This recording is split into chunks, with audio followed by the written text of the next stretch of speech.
The reason we have a hard time when they say something is wrong is because they tell us they speak for God.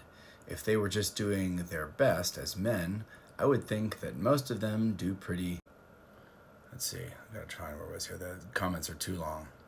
Do pretty good, but they are supposed to be speaking for God. Whether by my own voice or by the voice of my servants, it is the same. Your response implies that occasionally God's ideas aren't perfect. Something God's teaching have flaws. 99% of God's words are good and 1% can be wrong. So it's interesting to note that people who are more engineering, mathematics leaning, kind of the concrete sequential sort of thinkers, have a really difficult time with a lot of things related to imperfect fields of study. Religion, history, psychology. They're often intrigued by these fields, but when they really dive deep into them, they find all of this ambiguity and all this subjectivity, and they become disgusted and often disregard the fields entirely. They want numbers, hard, cold facts, black and white.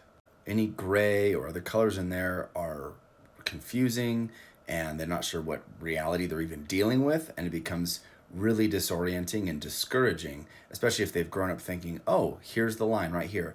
Anytime a prophet says something, it's automatically right. There's never any mistakes in it. They'll never make a mistake. I can rely on it. And all of a sudden they grow up and they realize, wait a second, here's a mistake. Is everything a mistake? And then they're like, well, I guess I'll just throw away religion because the whole thing's a mess. And apparently I can't sort out what's a mess and what's not a mess anymore, because it might be gray, it might be blue, it might be black, it might be green. And I don't know what's right or wrong. And let's just put the whole thing in the trash.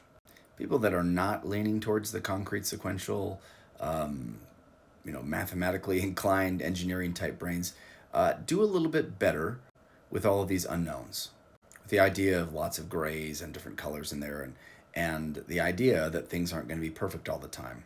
Fields like history and subjects like language, psychology, and these kinds of things are better. And they often do better with communicating with other people because they understand that one word could mean 50 different things depending on the context. They have a better grasp on human psychology and interactions and these sorts of things. And typically, people that are more mathematically inclined, engineering inclined, concrete sequential types struggle with communication with other people. It's often not their strong point.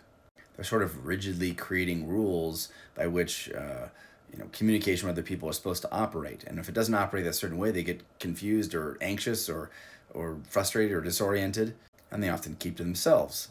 So I'm assuming that you might fall more in the engineer, mathematics, scientist type, chemistry, biology, these sorts of subjects more than the literature, psychology, history, theology type.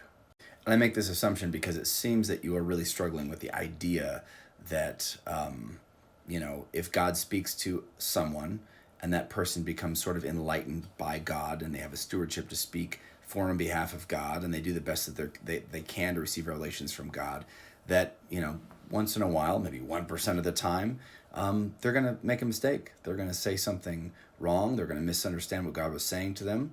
They're going to have an error. They're going to confuse something. Their own bias, their own ideas are going to get in the way. And in their stewardship that they have to speak for and on behalf of God, they're going to screw it up. And they'll be held accountable for God for those mess ups. And it's going to be difficult for other people who are trying to sort out, well, wait, was this from God or was that from God? Or, are you making a mistake right now? Or can I rely on you?